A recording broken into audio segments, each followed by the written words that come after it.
ይህ ኢትዮጵያ ቴሌቪዥን ነው።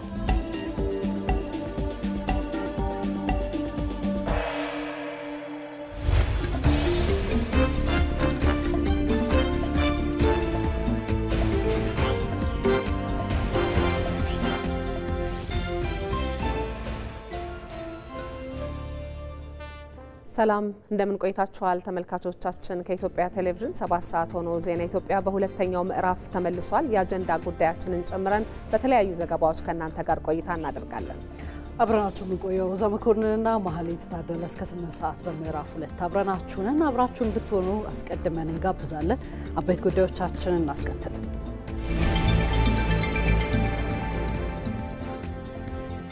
በ2016 የበጀት ዓመት የኦዲት አስተያየቶች ላይ መሻሻል መታየቱን የፌደራል ዋና ኦዲተር መስሪያ ቤት አስታወቀ።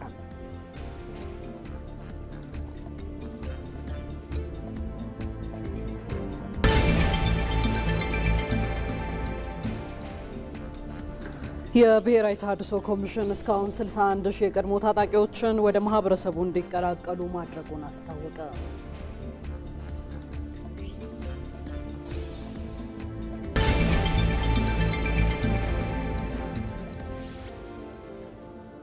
የውጭ ሀገር ዜጎች የማይንቀሳቀስ ንብረት ባለቤት ወይም ባለ ይዞታ የሚሆኑበት ረቂቅ አዋጅ የዋጋ ንረትን እንዳያባብስ ጥንቃቄ ሊደረግበት እንደሚገባ ተገለጸ።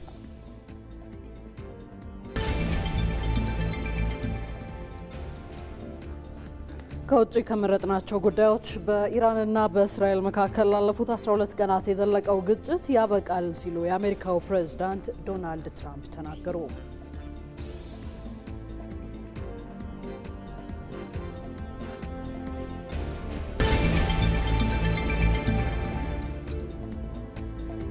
በስፖርት ዘገባችን የፊፋ የዓለም ዋንጫ የክለቦች የዓለም ዋንጫ የምድብ የመጨረሻ ጨዋታዎች ዛሬ መደረጋቸውን ይቀጥላሉ።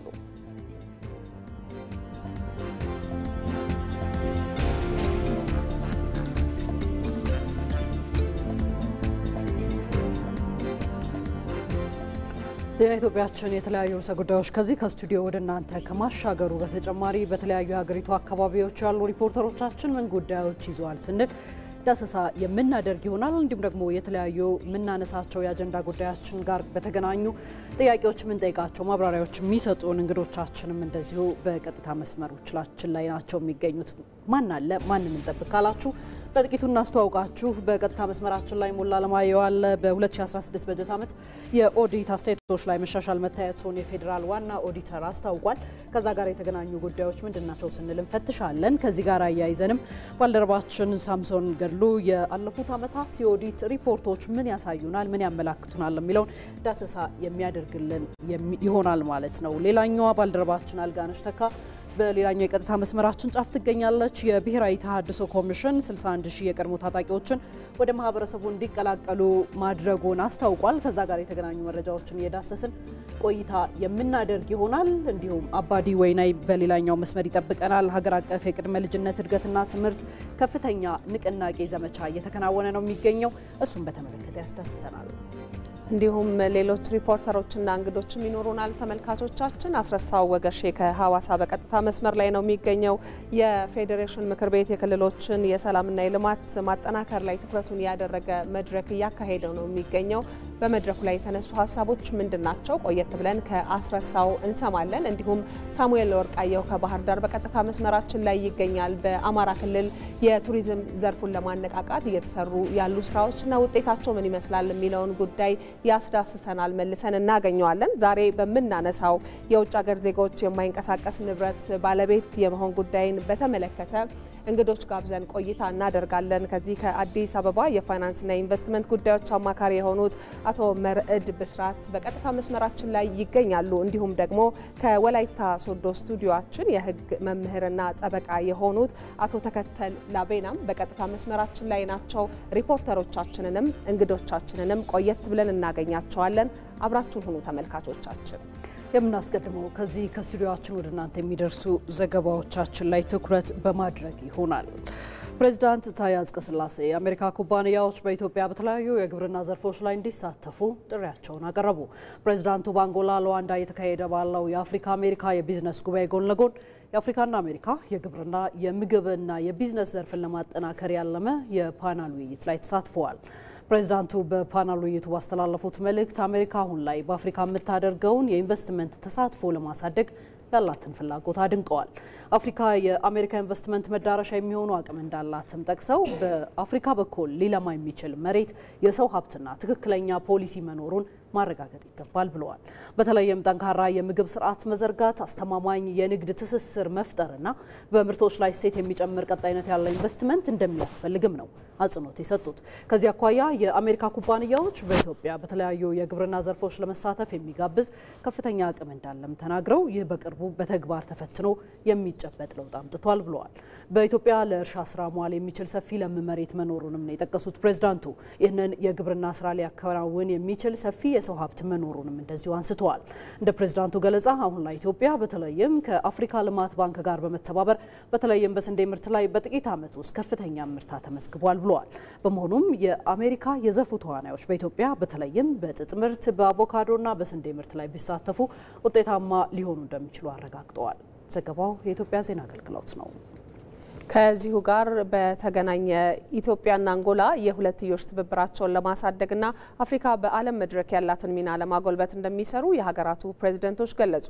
ፕሬዝደንት ታዬ አጽቀሥላሴ ከአንጎላው ፕሬዝደንትና ከወቅቱ የአፍሪካ ህብረት ሊቀመንበር ጆኦ ሎሬንሶ ጋር ውይይት አድርገዋል። ውይይቱ የተካሄደው በአንጎላ ርዕሰ መዲና ሉዋንዳ እየተካሄደ ባለው የአፍሪካና የአሜሪካ የቢዝነስ ውይይት ጎን ለጎን ነው። ሁለቱ መሪዎች የሀገራቱን ግንኙነትና ትብብር ለማጠናከር በሚቻልባቸው ምቹ ሁኔታዎች ዙሪያ መምከራቸውን ውይይቱን የተከታተሉት በውጭ ጉዳይ ሚኒስቴር የአፍሪካ ጉዳዮች ዳይሬክተር ጀነራል አምባሳደር ዘሪሁን አበበ ገልጸዋል። በተለይም ግንኙነቱን ለማጠናከር ተቋማዊ አደረጃጀት መፍጠር አስፈላጊ መሆኑን ከግምት በማስገባት መሪዎቹ ከዚህ ቀደም በሁለቱ ሀገራት መካከል የተቋቋመው የሚኒስትሮች የጋራ ኮሚቴ በፍጥነት ወደ ስራ እንዲገባ መግባባት ላይ ተደርሷል ተብሏል። ሁለቱ መሪዎች በቀጠናዊ ጉዳዮች ትኩረት በማድረግ በተለይም አፍሪካ በዓለም መድረክ ያላትን ሚና ማሳደግ በሚቻልበት ጉዳይ ላይ መምከራቸውን ገልጸዋል። በተለይም በመንግስታቱ ድርጅት የጸጥታው ምክር ቤት ተቋማዊ ማሻሻያ ጋር በተያያዘ ውይይት ማድረጋቸውንና አሁን ላይ ዓለም እያጋጠማት ላለው ችግር አፍሪካ መፍትሄ በማፈላለግ ግንባር ቀደም ሚና እንዲኖራት በሚቻልበት ጉዳይ ላይም ተወያይተዋል። ፕሬዝዳንት ታዬ አጽቀሥላሴ የአንጎላ መንግስት ለኢትዮጵያ ልዑክ ላደረገው አቀባበል ለፕሬዝዳንት ሎሬንሶ ምስጋናቸውን አቅርበዋል ሲል የዘገበው የኢትዮጵያ ዜና አገልግሎት ነው።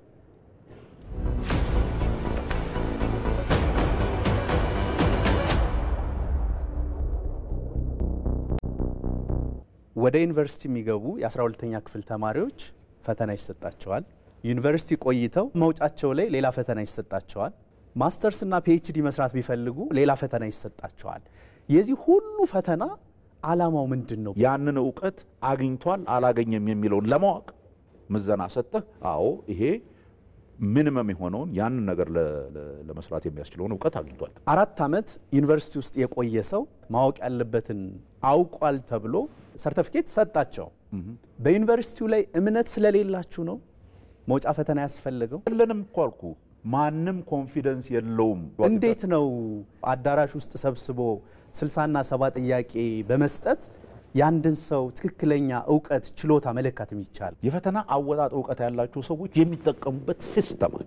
የትምህርት ስርዓታችን የኢትዮጵያን መልክ የሚመስል አይደለም። የተለየ ነገር ያለን ለማስመሰል መሞከሩ ነው ማይገባኝ። ለምንድን ነው ሁሉ ነገር ከውጭ የመጣ የምናስመስለው ነው? የኛስ ነገር መውጣት የለበትም።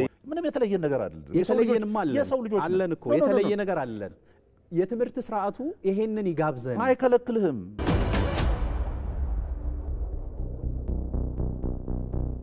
ዜና ኢትዮጵያችን ላይ ትገኛላችሁ ተመልካቾቻችን። አሁንም ወደ እናንተ መድረሳችንን ቀጥለናል። የተለያዩ ማብራሪያዎች ወደምንሻባቸው ጉዳዮች እናመራለን። በ2016 በጀት ዓመት የኦዲት አስተያየቶች ላይ መሻሻል መታየቱን የፌዴራል ዋና ኦዲተር አስታወቀ። የሕዝብ ተወካዮች ምክር ቤት 39ኛ መደበኛ ጉባኤው ተካሂዷል። ጉባኤው የፌዴራል ዋና ኦዲተር መስሪያ ቤት የፌዴራል መንግስት መስሪያ ቤቶች የ2016 በጀት ዓመት የፋይናንስ ሕጋዊነትና የክዋኔ ኦዲት ሪፖርትን አድምጧል። የፌዴራል ዋና ኦዲተር መሰረት ዳምጤ ዝርዝር ሪፖርቱንም ለምክር ቤቱ አቅርበዋል።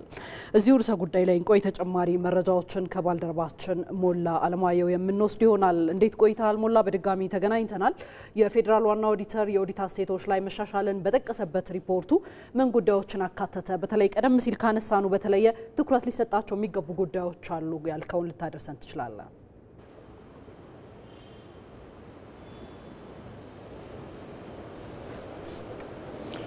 መልካም ሮዛ። የሕዝብ ተወካዮች ምክር ቤት 39ኛ መደበኛ ጉባኤውን ዛሬ ሲያካሄድ የፌዴራል ዋና ኦዲተር መስሪያ ቤት በ2016 በጀት ዓመት የፋይናንሻልና ሕጋዊነት እንዲሁም የክዋኔ ኦዲት ሪፖርትን አድምጧል። የፌዴራል ዋና ኦዲተር ወይዘሮ መሰረት ዳምጤም ዝርዝር ሪፖርቱን ያቀረቡት ለምክር ቤቱ። በዚህ ሪፖርት አማካኝነት ወይዘሮ መሰረት እንዳቀረቡት ከሆነ 39 የክዋኔ ኦዲት ሪፖርት ተከናውኗል።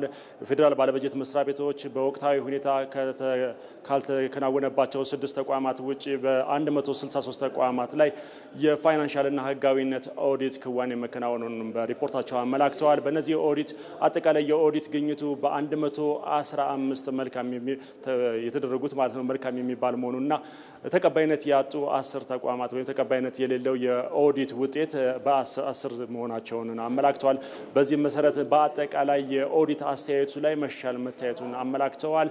ከዚህ በተጨማሪም ከግዢ ጋር በተያያዙ ሕግን ተከትሎ ግዢ ያለመፈጸም እንዲሁም ደግሞ በጀትን ባላግባብ መጠቀም፣ የጥሬ ገንዘብ ጉድለት የሚሉ ጉድለቶች ተስተውለዋል። ከጥሬ ገንዘብ ጉድለት ጋር በተያያዙ ወደ ሕግ አግባብ እየሄደበት ያሉት መኖራቸውንም በዚህ በምክር ቤቱ ሪፖርት ላይ ተጠቅሷል።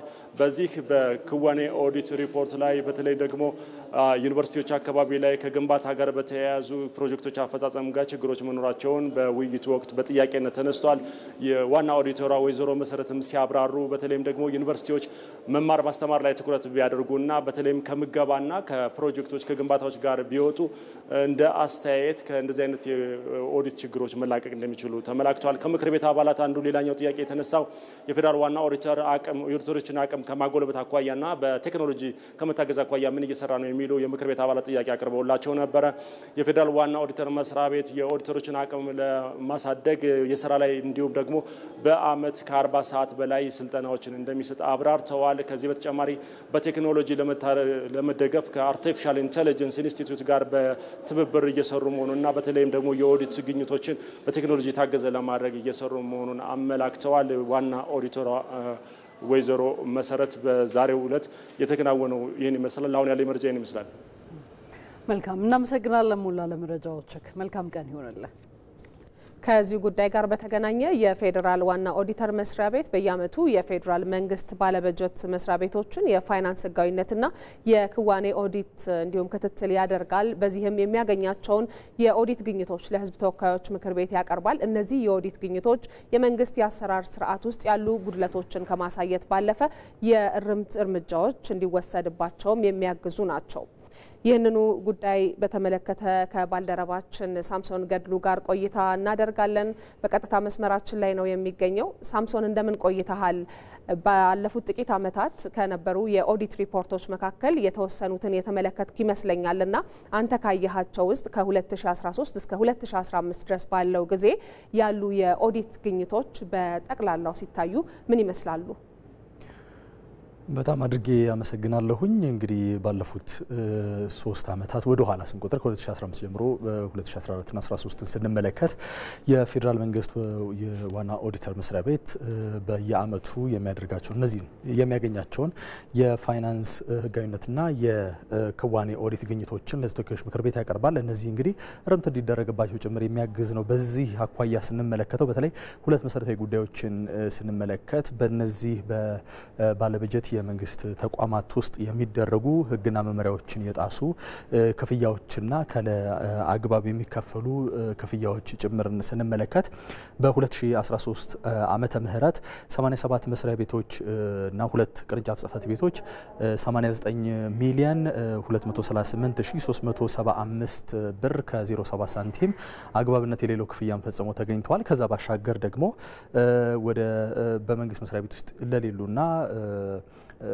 በስራ ገበታቸው ላይ ላልተገኙ ወይም ደግሞ ለቀው ለሄዱ የሰራተኞች የስራ ደሞዝ 341382 ብር ከ95 ሳንቲም ክፍያ መፈጸሙን በዚህ በ2013 ዓመተ ምህረት የክዋኔ የፋይናንስ ህጋዊነት ኦዲት ላይ ተመላክቷል። የ2014ን ብንመለከት እነዚህ ሁለት የተመሳሳዮቹን ብንመለከት 60 መስሪያ ቤቶች ወደ 134 ሚሊዮን 289678 ብር ከ70 ሳንቲም አግባብነት የሌለው ወይም ህግና ደንብን ያልተከተለ ክፍያን ፈጽመው ተገኝተዋል። ከዛም ባለፈ ደግሞ ወደ 16 የሚደርሱ ተቋማት ለለቀቁ ሰራተኞቻቸው ያልተገባ የወር ደሞዝን 362677 ብር ከ16 ሳንቲም ደሞዝ ከፍለው ተገኝተዋል። እንግዲህ ይህ የ2014 ነው። 2015ን ስንመለከት በተመሳሳይ 30 መስሪያ ቤቶች ወደ 16 ሚሊዮን 407985 ብር ከ47 ሳንቲም ህጋዊነት የሌለው ወይም ደንብና መመሪያን ያልተከተለ ክፍያን ፈጽመው ተገኝተዋል። ከዛ ባሻገር በዚህ በስራ ገበታ ላይ ላልተገኙ ደግሞ የሰራተኞች ወይም ለለቀቁ ሰራተኞች ከ485 ሺህ ብር በላይ ክፍያን ፈጽመው ተገኝተዋል። እነዚህ እንግዲህ ስንመለከት እነዚህ ገንዘቦች ያለ አግባብ የወጡ ናቸውና ሊመለሱ ሊሰበሰቡ ይገባቸዋል የሚል ሀሳብን የፌዴራል ዋና ኦዲተር አስቀምጧል። በ2014 በጀት ዓመት 2015 ሪፖርት ሲደረግ እንግዲህ 2014 በጀት ዓመት እንዲሰበሰቡ ወይም ከዛ በፊት የነበሩ ተሰብሳቢ ገንዘቦች ወይም መመለስ ያለባቸው ገንዘቦች እንዲሰበሰቡ ከተባሉት 443 ሚሊዮን 223846 ከ91 ሳንቲም ብር ውስጥ መሰብሰብ የቻለው ወደ 48 ሚሊዮን ገደማ የሚሆነው ብቻ ነው። ይህም እንግዲህ መመለስ አለበት ከተባለው በመቶኛ ሲታይ በጣም ጥቂት ነው። ስለዚህ ይህ በሚገባ ሊሰበሰብ ይገባል። ይህ ካልሆነ ደግሞ እርምጃዎች መወሰድ አለባቸው የሚሉ ነገሮች ተደጋግመው ሲነሱ ነበር። ዛሬ ላይ እንግዲህ የ2016 በጀት ዓመት የክዋኔ እና የኦዲት ግኝት ሪፖርት እየቀረበ ነው የሚገኘው። እዚህ ላይ እንግዲህ እነዛ ባለፉት ዓመታት ውስጥ የነበሩ ክፍተቶች እየተሟሉ ስለመሆናቸው ተነስቷል። ለሰዓቱ ያለኝ መረጃ ይመስላል። እናመሰግናለን ሳምሶን ለመረጃ። መልካም ቀን ይሆነልህ።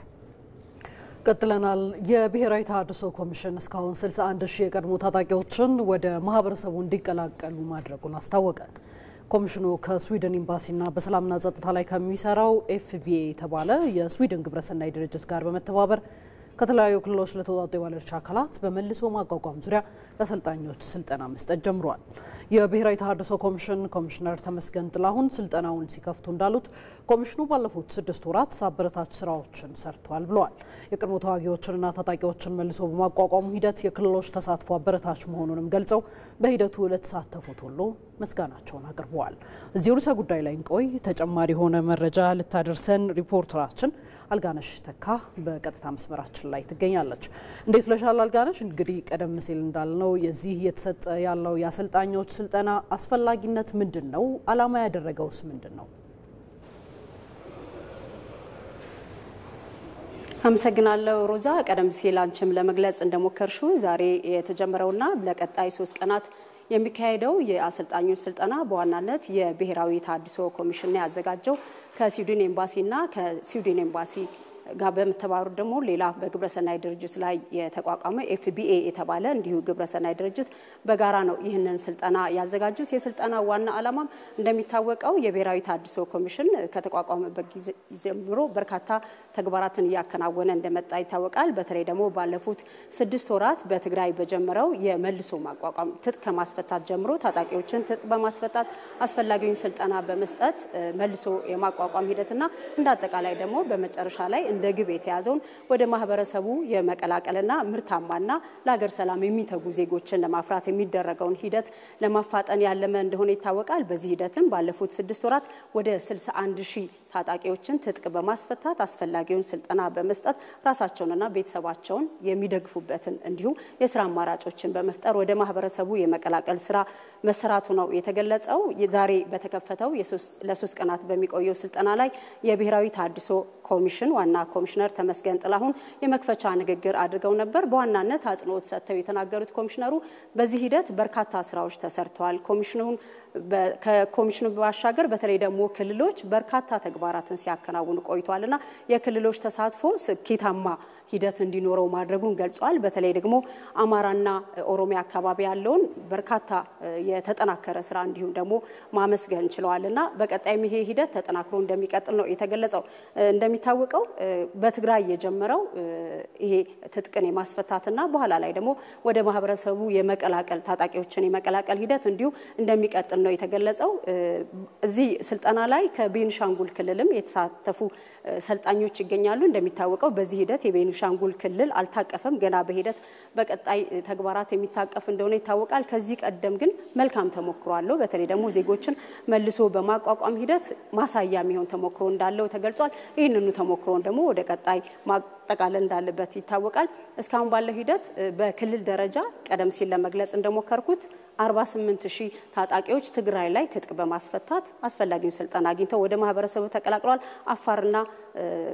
አፋር፣ አማራና ኦሮሚያ አካባቢ ደግሞ 12000 ታጣቂዎች ናቸው በዚህ ሂደት ታቅፈው ወደ ማህበረሰቡ መቀላቀል የቻሉት። በቀጣይም ይሄ ስራ ተጠናክሮ እንደሚቀጥል ነው የተገለጸው። ለዚህ ደግሞ በአጽንኦት የተነገረው ሁሉም ክልሎች ባለድርሻ አካላት እንዲሁም ደግሞ ሌሎች እንዳጠቃላይ ኢትዮጵያውያን የበኩላቸውን ጥሪ ተሳትፎ እንዲያደርጉ በኮሚሽኑ አማካይነት ጥሪ ተደርጓል። ሮዛ መልካም እናመሰግናለን። አልጋነሽ ለመረጃዎቹ መልካም ቀን ይሁንልሽ። ሪፖርተሮቻችን በቀጥታ መስመር ተጨማሪ መረጃ የሚሰጡባቸው ጉዳዮቻችን ቀጥለዋል። የቅድመ መደበኛ ትምህርትን ይበልጥ በማጠናከር የኢትዮጵያን ሁለንተናዊ ተጠቃሚነት ማሳደግ ይገባል ሲሉ የሴቶችና ማህበራዊ ጉዳይ ሚኒስትር ዶክተር ኤርጎጌ ተስፋዬ ተናገሩ። ሀገር አቀፍ የቅድመ ልጅነት እድገትና ትምህርት ከፍተኛ የንቅናቄ ዘመቻ በአዲስ አበባ እየተካሄደ ነው። በዚህ የንቅናቄ መድረክ የትምህርትና ጤና ዘርፍ አመራሮች፣ የህዝብ ተወካዮች ምክር ቤት አባላትና ባለድርሻዎች ተገኝተዋል። ኢትዮጵያ ለቀዳማዊ ልጅነት እድገትና ትምህርት ትኩረት ሰጥታ እየሰራች መሆኑን የገለጹት ዶክተር ኤርጎጌ ተስፋዬ ተቋማት በቅንጅት እየሰሩ ስለመሆኑም አብራርተዋል። ይህንኑ ጉዳይ በተመለከተ ለተጨማሪ መረጃ ባልደረባችን አባዲ ወይናይ በቀጥታ መስመራችን ላይ ነው የሚገኘው። አባዲ እንደምን ቆይተሃል? በድጋሚ ነው የተገናኘ ነው። በመድረኩ ላይ ኢትዮጵያ በቅድመ አንደኛ ደረጃ ትምህርት ላይ እየሰራችው ያለው ስራ ምን ይመስላል? ምንስ ፋይዳ አለው የሚለው ጉዳይ እንዴት ተነሳ? አመሰግናለሁ። እንግዲህ ሀገር አቀፍ የቅድመ ልጅነት እድገትና ትምህርት ከፍተኛ ንቅናቄ ነው በዚህ መድረክ እየተካሄደ የሚገኘው። ይህ መድረክ በዚህ በአዲስ አበባ ነው እየተካሄደ የሚገኘው። የተለያዩ ሚኒስቴር መስሪያ ቤቶች ከፍተኛ የስራ አመራሮች ከክልል የመጡና ከአጠቃላይ ከከተማ አስተዳደር የመጡ የትምህርት ቢሮ ኃላፊዎች፣ ባለድርሻ አካላትና ግብረሰናይ ድርጅቶች በተገኙበት ነው ይህ የትምህርት ንቅናቄ እየተካሄደ የሚገኘው። ኢትዮጵያ ባለፉት ዓመታት የትምህርት ዘርፏን ለማጠናከር በርካታ ተግባራትን ስታከናውን እንደነበር ነው በዚህ መድረክ የተገለጸው። በተለይም ደግሞ በቅድመ አንደኛ ደረጃ ትምህርት ቤት ላይ ሰፋፊ ስራዎችን በመስራት አሁን ላይ በኢትዮጵያ ከ33000 በላይ የሚሆኑ የቅድመ አንደኛ መደበኛ ትምህርት ቤቶች ላይ መካፈቱ ተገልጿል። እነዚህ ደግሞ አጠቃላይ ኢትዮጵያ ሀገር ተረካቢ ትውልዷን ጤናማና አጠቃላይ በእውቀት የዳበረ ለማድረግ ከዛ ባሻገር ነው በስነ ምግባር የታነጸ ዜጋ ለማፍራት ይህ ዘርፍ ከፍተኛ አስተዋጽኦ ያበረከተ እንደሚገኝ የተገለጸው። ለዚህም ደግሞ ሁሉም ባለድርሻ አካላት የሚሰሩትን ስራ ሊያጠናክሩ እንደሚገባ ነው የተገለጸው። በዚህ መድረክም አጠቃላይ ከተለያዩ ክልሎች የመጡ ባለድርሻ አካላት ተገኝተዋል። እንደ ሀገር የሚሰራውን ስራ እንዲጠናከርና መንግስትም የሚሰጠውን ትኩረት እንዲጠናከር ለማድረግ ይህ መድረክ ከፍተኛ አስተዋጽኦ እንደሚኖረው የተገለጸው ማለት ነው። እንግዲህ የሴቶችና ማህበራዊ ጉዳይ ሚኒስትሯ ዶክተር ኤርጎጌ ተስፋዬ እንደገለጹት ከሆነ እንደ ሀገር እየተሰራ ያለው ስራ ከጊዜ ወደ ጊዜ እየተጠናከረ መጥቷል። ይሁን እንጂ አሁንም ይህን የህፃናትን ተደራሽነትን ለማሳደግ በተለይም ደግሞ በትምህርት ዘርፍ ላይ ያለውን ተጠቃሚነት ለማረጋገጥ የሚሰራው ስራ እንዲጠናከር ባለድርሻ አካላት በሰፊ ሊሰሩ ይገባል። በተለይም ደግሞ ሀብት ከማሰባሰብ አንጻር የሚሰራው ስራ እንዲጠናከር ሁሉም በቅንጅት ሊሰራ እንደሚገባ ነው ያነሱት ማለት ነው። ከዛ ባሻገርም ጤናማ ማህበረሰብ ለመፍጠር እንዲሁም ደግሞ ድህነት ላይ ቅነሳ የሚሰራው ስራ እንዲጠናከር እንዲሁም ደግሞ አጠቃላይ የህፃናትን መስራት የነገ ትውልድ ላይ መስራት ነው። ከዛ ባሻገርም ደግሞ ሁሉም በቅንጅት እንዲሰራ የሚሰራው እንዲጠናከር ግብረሰናይ ድርጅቶች እንዲሁም ደግሞ የመንግስት አካላት ቁርጠኛ ሆነው የሚሰሩትን ስራ ሊያጠናክሩ እንደሚገባ ነው የገለጹት። የትምህርት ሚኒስትር ዴኤታ አየለች እሸቴ እንደገለጹት ከሆነ አጠቃላይ የህፃናትን ተደራሽነት ትምህርት ዘርፍ ላይ ያለውን ተደራሽነት ለማስፋት ሰፋፊ ስራዎች እየተሰሩ እንደሚገኙ አንስተዋል። ይህ ደግሞ እንደ ሀገር ያጋጠሙን የትብብር ስብራት ለመጠገን ይህ ዘርፍ ከፍተኛ አስተዋጽኦ ስላለው ከስረ መሰረቱ መስራት ለሀገር ከፍተኛ እምርት አለው። እዚህ ላይም የሚሰራ ስራ ይጠናከራል። እንደ ሀገር ትምህርት ዘርፉ የሚጠበቅበትን ራዕይና ግብ እንዲሳካ ለማድረግም እዚህ ዘርፍ ላይ የሚሰራው ስራ ትኩረት ይሻዋል። ለዚህ ደግሞ ሁሉም ባለድርሻ አካላት በቅንጅት ሊሰሩ እንደሚገባ ነው ያነሱት ማለት ነው። አንድ ሀገር ከ33000 በላይ የህፃናት ቅድመ አንደኛ ደረጃ ትምህርት ቤት ቢገነቡም አሁንም ካለው ፍላጎት አንጻር በቂ አይደለም። ለዚህ ደግሞ አጠቃላይ የተለያዩ መሰረተ ልማቶች እንዲከናወኑ የጥራትና ተደራሽነትን ለማስፋፋት የሚሰራው ስራ እንዲጠናከር እዚህ ላይ ትኩረት እንደሚደረግ የተገለጸው በጋራ ለመስራትም በዛሬው ዕለት የተለያዩ ክልሎች ጋር የመግባቢያ ሰነድ የሚፈረም ነው የሚሆነው። ይህ ደግሞ አጠቃላይ በጋራና በቅንጅት ለመስራት ከፍተኛ መንገድ የሚከፍት ይሆናል ተብሎ የሚጠበቅ ነው የሚሆነው። እናመሰግናለን አባዲ ለመረጃ ጥሩ ቀን ይሆነልህ። ዓለም በከፍተኛ የገበያ ውድድር ውስጥ ትገኛለች። ይህን ውድድር በአሸናፊነት ለመውጣት ደግሞ የገበያ መረጃ ቀዳሚው ድርሻ ይወስዳል። ለዚህም ነው በተለያየ መልኩ የሚወጡ የኢኮኖሚ መረጃዎችን የምከታተለውና በጥንቃቄ የምተነትነው። በሀገር በቀል የኢኮኖሚ ማሻሻያ ኢትዮጵያ የምትከተለው የኢኮኖሚ አቅጣጫ ምን ጉዳዮች ይዟል? ዘመዴነ ንጋቱ ነኝ። በየሳምንቱ በኢቲቪ ቢዝነስ ይጠብቁን።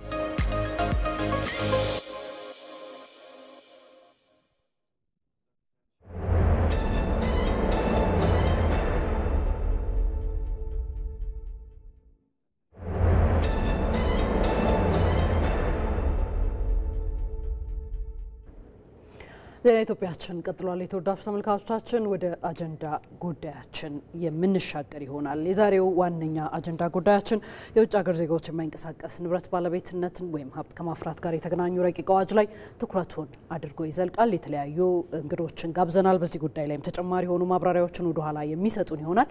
ነገር ግን ከዛ ጋር የተገናኘ መረጃ እናስቀድም።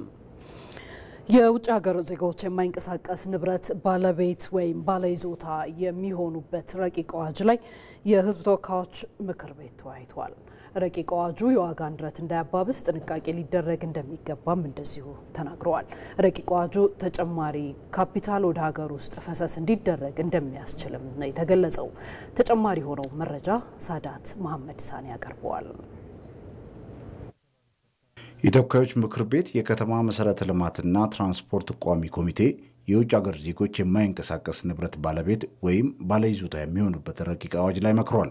ረቂቅ አዋጁ በቀዳሚነት ከፍተኛ የሆነ ካፒታል ወደ ሀገር ውስጥ እንዲገባ እንደሚያደርግና ይህም አዎንታዊ የኢንቨስትመንት ሁኔታ በሀገር ውስጥ እንዲፈጠር እንደሚያደርግ ተመላክቷል። በተጨማሪም ኢንቨስተሮች በሀገሪቱ ያላቸውን እምነት እንደሚያሳድግም ተጠቅሷል። ረቂቅ አዋጁን በተመለከተ የተለያዩ ጥያቄዎች የተነሱ ሲሆን የከተማና የገጠር መሬት በአስተዳደር ረገድ የተለያዩ እንደመሆናቸው በምን መልኩ እንደሚስተናገዱ ጥያቄ ቀርቧል።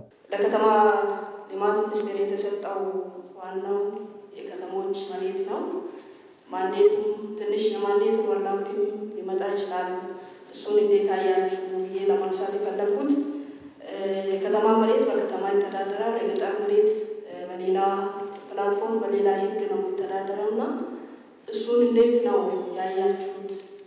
ሊዙን የተረጎማችሁበት ትርጉም የተሰጠበት ሁለቱን አያይዞ ነውና ይሄ ክላሪቲ ስለሚፈልግ ምን ማለት ነው የገጠር የከተማም ተብሎ የተቀመጠው የሚል እዚህ ክላሪቲ ተፈጥሮልን ብንሄድ ጥሩ ነው ብዬ ነው።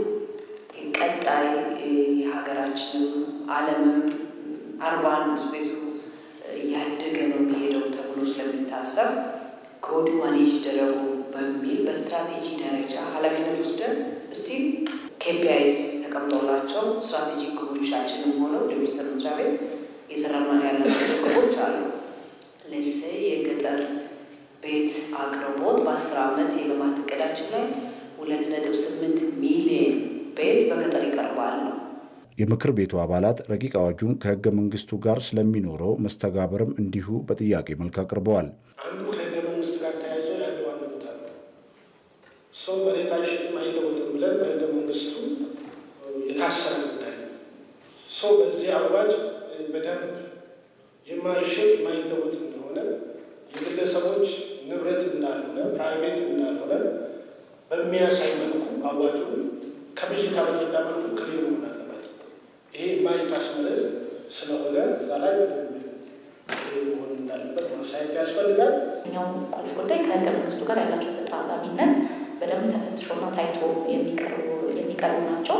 ቅድም እንደተነሳው በባለፉት ምክክሮቻችን በተደጋጋሚ እንዳነሳ ነው መሬት የማይሸጥ የማይለወጥ የመንግስትና የህዝብ ሀብት ነው የሚለው መሰረታዊ ህገ መንግስታዊ ድንጋጌን በጠበቀ መልኩ ለውጭ ዜጎች ባለይዞታነትን ብቻ የሚፈቅድ ልክ ዜጎች እንደሚስተናገዱት ከዛ ጋር ተያዩ የሆነ መብትን ብቻ የሚሰጥ መሆኑ አንደኛው ቁልፍ ነገር ነው። እንዲሁም የመሬት ሊዝን በተመለከተ የዋጋ ንረት እንዳይባባስ የተወካዮች ምክር ቤት የከተማ መሰረተ ልማትና ትራንስፖርት ቋሚ ኮሚቴ አባላት አሳስበዋል።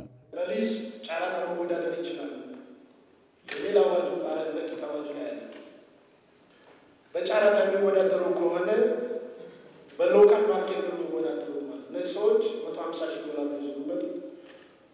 አንድ ኢትዮጵያዊ መካከለኛው ዝቅተኛ ገቢ ያለው ኢትዮጵያዊ በጨረታ የመወዳደር ቻንስ ስላለ በምደባ ብቻ አይደለም ሊዝ ውስጥ ገብቶ እየተወዳደሩ ፕራክቲካሊ ስላለ የከተማ መሬት ሊዝ ዋጋ እንዳይንር ከማድረግ አንጻር ምንድን ነው የታሰበው የሚለውን ነገር በደንብ ማየት ያለብን ይመስላል። አንድ የውጭ ዜጋ አዳማ ላይ ቢሾፍቱ ላይ ወይም መቀሌ ላይ ወይም ድሬዳዋ ላይ ሄጄ በጨረታ ጫረታለሁ ብሎ ቢል ተጫርቶ የሚያገኘው ቫልዩ ነው እንጂ የሚወስነው $150,000 አይደለም።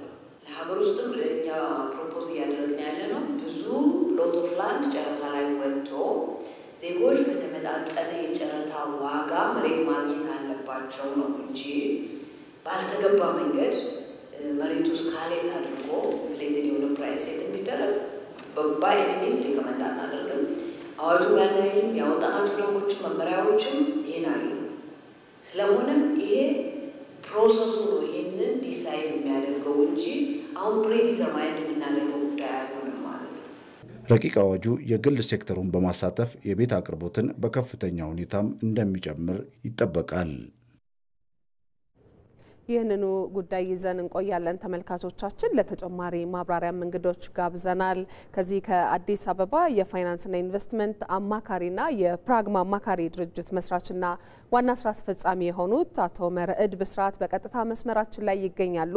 እንዲሁም ደግሞ በወላይታ ሶዶ ዩኒቨርሲቲ የህግ መምህርና ጠበቃ የሆኑት አቶ ተከተል ላቤናም ከወላይታ ሶዶ ስቱዲዮአችን በቀጥታ መስመራችን ላይ ነው የሚገኙት። ከነሱ ጋር ቆይታ እናደርጋለን።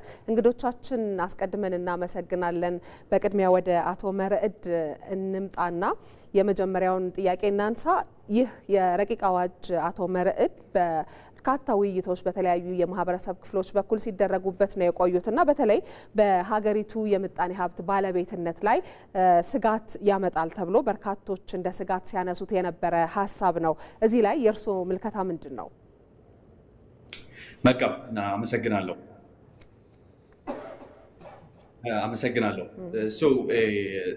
ጀነራሊ አትሊስት በእሳቤው ደረጃ አትሊስት ይህ አዋጅ የውጭ ኢንቨስተሮች የቤት ባለቤትነት ወይም ቋሚ ንብረት እንዲያፈሩ መፍቀዱ እንደ እሳቤ ደረጃ መልካም ነው። ለምን? ምክንያቱም ኢትዮጵያ የዓለም ድርጅት አባል እየሆነች ነው፣ ንግድ ድርጅት አባል እየሆነች ነው፣ የአፍሪካ ንግድ ቀጠና አባል እየሆነች ነው። ከ200 ሀገር ጋር ኮምፒቲቲቭ መሆን አለብን። ያ የውጭ ሀገር ዜጋ እኛ በደንብ አድርጎ ኢንቨስት እንዲያደርግ እንፈልጋለን። ስለዚህ እንደዚህ የሚያስሩ ህጎችን ማሻሻሉ መልካም ነው። ኦኬ፣ በእሳቤ ደረጃ እሳቤው መልካም ነው። ምክንያቱም ልብ ማለት ያለብን ኢትዮጵያ ውስጥ ኦልሞስት ወደ $38 ቢሊዮን የሚጠጋ የውጭ ድርጅቶች መዋዕለ ንዋያቸውን አፍስሰዋል። ስለዚህ ያንን ነገር ማበረታታት እንፈልጋለን አይደለ? ግን በእኛ እይታ አከፋፈቱ ላይ ወይም ይሄ $150,000 መጥቶ አንድ የውጭ ዜጋ እዚህ የንብረት ባለቤት ይሁን የሚለው ላይ ብዙ ነገሮችን እንደገና መታየት ያስፈልጋል። ለመጀመሪያ አንደኛ አንድ የውጭ ዜጋ በረቂቅ አዋጁ ላይ የሚያስቀምጠው $150,000 ይዞ መጥቶ በጥሬ ገንዘብ ንብረት ላይ ኢንቨስት እንዲያደርግ ነው የሚለው አይደለ? አንደኛ ደረጃ ልብ ማለት ያለብን ነገር አዋጁ ራሱ ከባንክ ጋር ፋይናንስ እንዲያያዝ አይፈቅድም። ኦኬ፣ እንደው ጎረቤት ሀገር ብንሄድ አንድ የውጭ ዜጋ $150,000 ይዞ እንደው $20,000 ዳውን ፔመንት በማድረግ ኦኬ አትሊስት 6-7 ቤት መግዛት ይችላል በባንክ አያያዙ። ኦኬ ሶ ኮምፒቲቲቭ መሆን አለብን አይደለ? አንድ የውጭ ኢንቨስተር ኢትዮጵያ ጋር ሲመጣ ኬንያን ያወዳድራል፣ ሩዋንዳን ያወዳድራል፣ ታንዛኒያን ያወዳድራል አይደለ? እነዚህ ነባራዊ ሁኔታዎቹ መታየት አለባቸው። አንደኛ። ሁለተኛ ደረጃ አይ ቲንክ ሰፋ አድርገን ደግሞ የቤት ገበያውን ስንመለከተው አንደኛ ደረጃ እንደ ሀገር አንድ ነገር አድሬስ ነው። የኢትዮጵያ የቤት ገበያ ለኢትዮጵያውያኖችን ራሱ በመድረስ አልቻለም። ብዙ የገበያ ክፍተቶች አሉበት። ከመሬት አቅርቦት፣ ከፋይናንስ አቅርቦት የተያዘ እንደው ይህንን መረጃ ተጨባጭ ለማድረግ ለእናንተም ተመልካች አትሊስት ኢትዮጵያ ውስጥ በየዓመቱ አዲስ የቤት ፍላጎት እስከ ግማሽ ሚሊዮን ቤት ድረስ መገንባት አለበት። የከተማና ልማት ሚኒስቴር አሁን የባለፈው 9 ወር ብትመለከቱ ኢትዮጵያ ውስጥ የተሰራው ቤት ብዛት 275,000 ነው። ከዚህ 275,000 70,000 በመንግስት ድጋፍ በፒፒፒ በተለያየ አሬንጅመንቶች የተሰሩ ናቸው። ኦልሞስት 205,000 ናቸው በገበያ ውስጥ እንደው ለግብይት የቀረበው። ከዛ ውስጥም ከ105,000 ውስጥ 100,000 ኦልሞስት አንድ ግለሰብ የሚሰራቸው ቤቶች ናቸው። ልብ አድርጎ ይሄ ማለት ኦልሞስት መላው ኢትዮጵያዊ ማለት ነው። መላው ኢትዮጵያዊ አንድ ሰው የራሱ መዋለ ንዋይ አፍስሶ ቤት ሲገነባ እስከ 100,000 ድረስ ነው የቤት አቅም መገንባት የምንችለው። ሌላው የቀረው ሪል ስቴት ሴክተር ወይም የቤት አልሚዎች ለገበያ የሚያቀርቡት ነው። ራፍሊ አንዳንዴ 70,000 እስከ 100,000 ድረስ ይጠጋል ለገበያ የሚቀርበው። ይሄም ራሱ ለገበያ የሚቀርበው አስቡት፣ ይሄ ኦልሞስት 1,000 ሪል ስቴት ድርጅቶች ናቸው አሉ ተብሎ የሚገመተው። ያው አሁን በደረጃቸው እናንተ ናቸው ሲሻሻል ይቀየራል። ግን አትሊስት ገበያው ላይ የሚቀርበው አዲስ የቤት አቅርቦት 70,000 እስከ 100,000 ባለበት ሀገር ውስጥ ኦልሬዲ እንኳን እንደ ሀገር የአገሩ ኢንቨስተር ወይም የሀገሩ ዜጋ ተደራሽነት እንኳን ማድረስ አልቻለም። እንደ ሀገር ይሄ የቤት ገበያው ራሱን የቻለ አትሊስት ክፍተት ስላለው አይ ቲንክ እንደ ሀገር ስንመለከተው እንደው ከኢኮኖሚ ትኩሳቶች አንዱ ብንመለከተው አፈር ማዳበሪያ አይ ቲንክ እንደ ሀገር በጣም ጊዜ የማይሰጠው ነገር ነው። ሁለተኛ የቤት አቅርቦት ነው። ከዚህ አኳያ አትሊስት እንደ ሀገር በጣም ብዙ የቤት ስራ አለብን። መሬት አቅርቦትን ማስተካከል፣ ሊዝ ፋይናንሲንጎችን ከማቅረብ አኳያ ፖሊሲ ኢንተርቬንሽን እና ኢንስቲቱሽናል ኢንተርቬንሽኖች በጣም ይፈልጋል። የውጭው ዜጋ ራሱ እንኳን ይህ ሁሉ ነገር አልፎ ቢመጣ ምን ውስጥ ነው የሚገዛው? የትኛው ውስጥ ነው? እንደው ኦልሞስት ጥራት ያላቸው ቤቶች ተብሎ የሚገመተው የሚሰራው 20,000 እስከ 30,000 ነው። ወይ ራሱ እንኳን ቢሰራ እንኳን ተብሎ ቢገመት እንኳን ምን ያህሉስ ይሰራል? ከዛ አኳያ ስናየው አከፋፈታችን አንደኛ የጎረቤት ሀገሮችን አከፋፈት ተወዳዳሪና ተፎካካሪ የሚያደርግ አይደለም። አንድ በየትኛውም ዓለም ላይ አንድ የውጭ ኢንቨስተር የጥሬ ገንዘብ ይዞ ቤት ባለቤት አይሆንም። ብዙ ጊዜ በባንክ ፋይናንስ ነው የሚያዘው። ዓላማችን ምንድን ነው? እኛ የውጭ ኢንቨስተሮችን መጋበዝ እንፈልጋለን። ኦልሬዲ ኢትዮጵያ ውስጥ ብዙ መዋለ ንዋይ ያፈሰሱ ወደ 38 ቢሊዮን ዶላር የሚጠጋ መዋለ ንዋይ ላለፉት 33 ዓመት ያፈሰሱ የውጭ ሀገር ዜጎች አሉ። እነሱ ሁሌ አገራቸውን አድርገው ኢንቨስት እንዲያደርጉ የምንፈልገው ካለን አትሊስት ይሄ $150,000 ሪኳርመንቱን እነዚህ መሳሰሉት ነገር እንደገና መታየት አለባቸው። ወይም እንደገና አቶ መርህ እንመለሳለን፣ ወደ እርስዎ እንመለሳለን። ወላይታ ሶዶ ዩኒቨርሲቲ የህግ መምህርና ጠበቃ ተከተል የጠበቁና ወደ እርስዎ እንመለሳለን። ወደ እሳቸው ጋር ላምራና ደግሞ ጥቂት ጥያቄዎች ልሰንዝር። በተለይ ከዚህ ቀደም የነበረው አዋጅ የውጭ ዜጎች በኢትዮጵያ የማይንቀሳቀስ ንብረት እንዲያፈሩ የሚያስችል የህግ ማዕቀፍ ሳይሆን መዋለ ንዋይ ፈሰስ እንዲያደርጉ ብቻ እዛ ላይ ትኩረት ያደረገና ከዛ ጋር የተገናኙ ጉዳዮችን የሚፈቅድ ነበረ። ይህ አሁን ላይ ደግሞ በህዝብ ተወካዮች ምክር ቤት በረቂቅ አዋጅነት ውይይት እየተደረገበት ያለው ጉዳይ የውጭ ዜጎች ቋሚ ሀብት ወይም ደግሞ ንብረት ባለቤት የሚያደርግ ነውና ይህ ረቂቅ አዋጅ በህገ መንግስቱ ከተቀመጠው አንጻር የሚጻረር ነገር አለው? የእርስዎስ ምልከታ እዚህ ላይ ምንድን ነው? አመሰግናለሁ። አሁን የታሰበው ረቂቅ አዋጅ እንግዲህ እንደሚታወቀው በህገ መንግስታችን አንቀጽ 40 ንዑስ አንቀጽ 3 ላይ መሬት የህዝብና የመንግስት እንደሆነ በግልጽ የተቀመጠ ድንጋጌ አለ። ዜጎች የመጠቀም መብት መሬት ላይ እንዳላቸው ህገ መንግስቱ በግልጽ ያስቀምጣል። አሁን የታሰበው ረቂቅ አዋጅም ከዚህ ጋር በተጣጣመ መንገድ ለውጭ ዜጎች የማይንቀሳቀስ ንብረትን ባለይዞታነት መብትን አስተላልፎ ለመስጠት ሲያስብ የመጠቀም መብቱን አስተላልፎ ለመስጠት ነው የሚያስበው እንጂ መሬትን እንግዲያው ለውጭ ሀብቶች ኦር ለውጭ ዜጎች አሳልፎ ለመስጠት አይደለም። ስለዚህ የመጠቀም መብትን እንደ ማንኛውም ኢትዮጵያዊ ዜጋ አሁን እየተጠቀመ እንዳለው የመጠቀም መብትን አስተላልፎ ለመስጠት ነው እያሰበ ያለው። ስለዚህ እዛው ላይ እስኪ አያይዘው የሰሙን እንደሆነ አስባለሁኝ አቶ ተከተል እዛው ጋር አያይዘው እስኪ ሌላኛውን በስጋትነት ሊነሱ የሚችሉ ጉዳዮች ካሉ ምናልባትም ኢትዮጵያን የመሬት ባለይዞታነት መብት አኳያ ቀደም ሲልም ካነሱት ከተጠቃሚነት አኳያ ማለት ነው በረቂቅ አዋጁም የተካተቱ እንዲሁም ደግሞ በተፈጻሚነት ሂደት የሚገጥሙ የዜጎችን መብት ሊጋፉ የሚችሉ ስጋቶች ምንድናቸው ተብለው ሊጠበቁ ይችላሉ? በርግጥ ለውጭ ባለሀብቶች የማይንቀሳቀስ ንብረት ኢትዮጵያ ውስጥ ባለቤት እንዲሆኑ ስንፈቅድ የማይንቀሳቀስ ንብረት ዋጋ ንረት ሊያጋጥም እንደሚችል ይታሰባል። ምንም እንኳን የራሱ የሆነ በጎ ጎኑ ኢንቨስተሮችን የመሳብ አቅም ይኖረዋል። መንግስትም ግብርን የፕሮፐርቲ ታክስ እንዲሰበስብ እድል ይፈጥራል። ያ መልካም ጎኑ ሆኖ እንደ ስጋት ሊነሳ የሚችለው የማይንቀሳቀስ ንብረት ዋጋ ሊጨምር የሚችልበት ሁኔታ ይኖራል። ይህንንም በሚመለከት እንግዲያው ረቂቅ አዋጁም ቀጥሎ ወደ ትግበራ ሲመጣ ተቋሞች ግልጸኝነት ባለ ፖሊሲና መመሪያዎች ታግዞ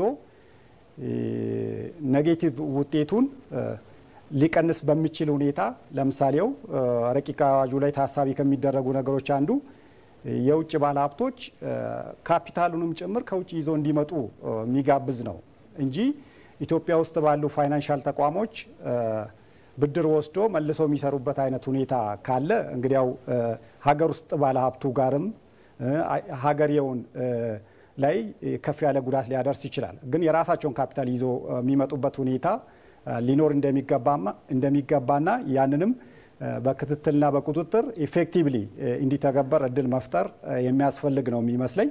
ሌላው በመንግስት ድጎማ የሚሰሩ ቤቶች አሉ። እንደሚታወቀው ኮንዶሚኒየም ቤቶች በተለያየ በመንግስት እገዛ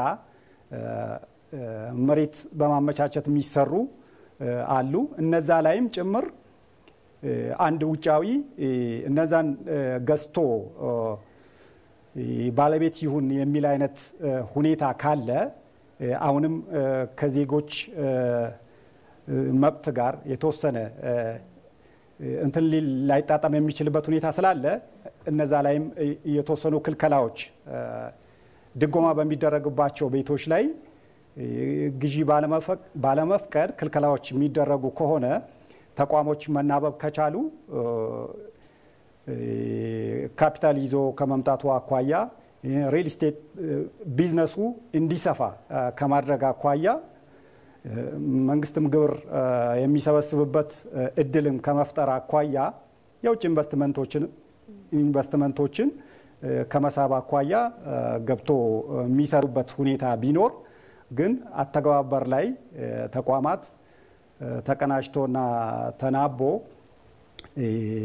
ሳይድ ኢፌክቱን ባክሳይዱን መቀነስ የሚችሉበት ሁኔታ ቢኖር ጥሩ ነው የሚል አስተያየት ነው ያለኝ። መልካም አቶ ተከተል ወደ አቶ መርዕድ ደግሞ እንመለስና ቀደም ሲል በርሶ በኩልም በአቶ ተከተል በኩልም የተነሱ እንደ ስጋት ተብለው የተቀመጡ ጉዳዮች አሉ። አቶ መርዕድ እርሶ ሲያነሱ አዋጁ ተግባራዊ ከመሆኑ ከመጽደቁ በፊት ሊስተካከሉ የሚገባቸው አንቀጾች ሊኖሩ እንደሚገባ ሲያነሱ ነበር። በተለይ ደግሞ የዜጎች የመሬት ይዞታ ባለቤት ከመሆን የቤት ደግሞ ባለቤት ከመሆን ከዚህ ከመንግስት ቤቶች ጋር በተገናኘ የዜጎችን የመጠቀም የማግኘት መብትም ከመጋፋት አኳያ ያለውን ክፍተት ለመሙላት ምንድነው መደረግ ያለበት? እዚህ ላይ የእርሱ አስተያየት ምንድነው? መልካም ቅድም እንዳልኩሽ ነው ኢትዮጵያ ውስጥ አይ ቲንክ ትልቅ የሆነ የገበያ ርምዳ ያስፈልጋል በተለይ በቤት ገበያ ላይ ኦኬ ትልቁ ነገር አትሊስት ገበያውን ኮምፒቲቲቭም ፌር ለማድረግ አይ ቲንክ መንግስትም አሁን አዲሱ የከተማ ሊዝ አዋጅ የተዘጋጀበት ዋነኛው ምክንያት ምንድነው ከተሞች አዳዲስ መሬት ለቤት መልማት ማቅረብ አለባቸው ኦኬ ትልቁ ማነቆ አንደኛ ዛጋ ኦኬ ሁለተኛ ደረጃ በተለይ ኢትዮጵያ ውስጥ እንደው ለእናንተ አድማጮች ተመልካቾችም ጥሩ እይታ ለመስጠት በኢትዮጵያ ብሔራዊ ባንክ አሁን ባወጣው ዳታ ውስጥ ኢትዮጵያ ውስጥ ወደ 3 ትሪሊዮን ብር የሚጠጋ የብድር ፍሰት አለ ኦኬ ከዛ ውስጥ ግን ለሞርጌጅ ወይም ለቤት ለመገንባት ወይም ለቤት ለመስራት የወሰዱ ኢትዮጵያውያኖች ኦልሞስት ብድራቸው ቢደመር ከ3 ትሪሊዮን ውስጥ 60.9 ቢሊዮን ብር ነው ኦኬ ሞርጌጅ ገበያው ራሱ ገና እንጭጭ ነው ኦሬዲ እንኳን ሞርጌጅ ባንኪንግ ለመጀመሪያ ያሰቡ ባንኮች ራሱ እንኳን በትታውት ወደ ተለምዶ ኮመርሻል ባንኪንግ አክቲቪቲ ይሄዱ ነው ገበያ ውስጥ ስትራክቸራሊ እንደገና በፖሊሲ የተደገፈ ትልቅ እርምታ ሲናረግበት አትሊስት ገበያው ጤናማ አድርገው ለኛም የቤት ገበያ ለሀገሪቷም ዜጋ ማቅረብ ችሎ እንደገናም ደግሞ የውጭ ኢንቨስተር አትራክት በረንብ ማድረግ ይችላል ይሄንን ነገር ስንመለከተው አይ ቲንክ የትኛውን እናስቀድመው የሚለውን ነገር አይ ቲንክ በረንብ መመልከት ያስፈልጋል ኦኬ ግን ቅድም እንዳልኩት እሳቤው መልካም ነው ግን እንደገናም እኛም እንደ ሀገር ኮምፒቲቲቭ እንድንሆን እንፈልጋለን ግን አከፋፈቱ ላይ የምናደርጋቸው ሂደቶች አይ ቲንክ እንደገና መታየት አለበት ከሌላ ጎረቤት ሀገር ጋር መታየቶች አሉበት እነዚህን ነገር አይ ቲንክ እንደ ሀገር በጣም ትልቅ ስራ ይጠብቀናል መልካም እንግዲህ በተለይ በዚህ በተነሳው የውጪ ባለሀብቶች ወይም ደግሞ የንብረት ባለቤትነትና ይዞታ የሚያገኙበት ረቂቅ አዋጅ ላይ በተመለከተ ዛሬ በአጀንዳነት ስንመለከት እናንተ እንግዶቻችን የፋይናንስና ኢንቨስትመንት አማካሪ እና የፕራግማ አማካሪ ድርጅት መስራችና ዋና ስራ አስፈጻሚ መረድ በስርዓት እንዲሁም ደግሞ ከወላይታ ሶዶ ዩኒቨርሲቲ የህግ መምህርና ጠበቃ ተከተል ላቤና ሁለታችሁም በቀጥታ መስመራችን ገብታችሁ ሰዓታችሁን ሰውታችሁ ለሰጣችሁን ማብራሪያ እጅግ አድርገን ነው የምናመሰግነው መልካም ጊዜ እንዲሆንላችሁ እንመኛለን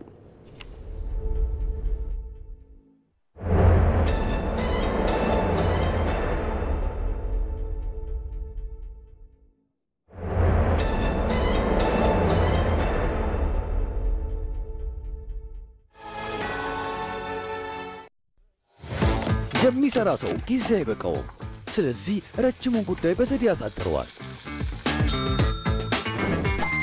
ወራው የአገልግሎት ክፍያዎቹን በቀላሉ ሲቢ ብር ፕላስ ያስታውሰዋል ታታሪዋ ወጣት ቀኑ ይብቃቃላታል የትምህርት ቤት ክፍያዋን ለመክፈል ሲቢ ብር ፕላስ ፍጥነት ያላብሳታል የፈጠነ አንድ ጉድ በስራ የተጠመደው ያሳተና የኮንዶሚኒየም ብድር ክፍያን የሚፈጽመው በሲቢ ብር ፕላስ ነው ግብር ለመክፈል መውጣት መውረድ ቀረ ይኸው ክፍያ ቀለለ የትኛውንም ክፍያ ለመክፈል ካሉበት ሳይነሱ ካሰቡት ይድረሱ የተሻሻለው የሲቢ ብር ፕላስ መተግበሪያ አዳዲስ ነገሮችን አካቶ ህይወታችሁን ሊያቀል ካላችሁበት ደርሷል ሲቢ ብር ባሉበት ሁሉ አለ የኢትዮጵያ ንግድ ባንክ ሁሉም የሚተማመኑበት ባንክ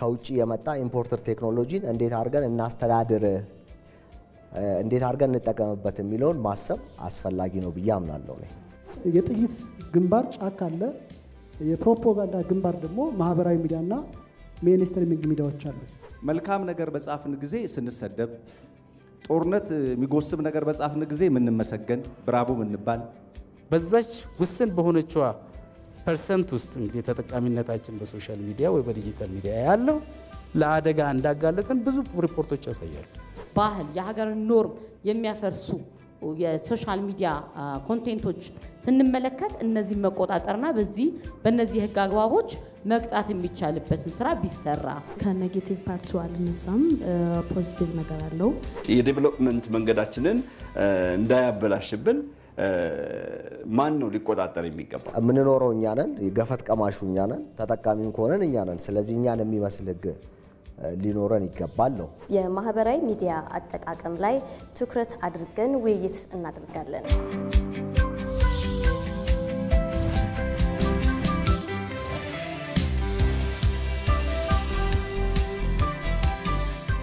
ዜና ኢትዮጵያን እየተከታተላችሁ ትገኛላችሁ ተመልካቾቻችን። ከአፍታ ቆይታ በኋላ